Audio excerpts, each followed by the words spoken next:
ঘটনাটা হচ্ছে সকালবেলা দোকান খুললো সেটা এই পেছনের দরজা খোলা। এবার আমার এই ঘরের স্টাফে খুলছে তাইদের সবজি ডয়ারের তালাবা। এবার আমার ফোন করছে, আমিও আইছি, সেটা দেখলাম ঠিক আমার ডয়ারতে ধরে পেছনের যতটি ডয়ার আছে সবজি তালাবা। এবার সিসি ক্যামেরা অন করলাম, অন করে সেটা দেখলাম যে সবজি ডয়ার থেকে যা যা ঘোরাগাড়ি আছে মনে করো যে কারিগর যে কাজ করে ঘোরাগাড়ি ডয়ারে থাকে। এরপরে মনে করো যে জারা জোড়ার যেটি আসলো এটা সব কাছে লইছে, লইয়া এটাও খুলছে। এটা খুললা সেই কিছু পাইছে না, অল্প কিছু ঘোরাগাড়ি যেটি পাইছে কোথা থেকে লইছে।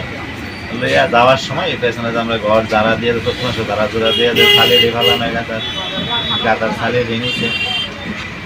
এবং ঘটনাটা হয়েছে ভোর 4:30 থেকে ক্যামেরা যেটা দেখলাম আর কি, 4:30 থেকে প্রায় 4:41 অব্দি, মানে এটা ভোরবেলার ঘটনা।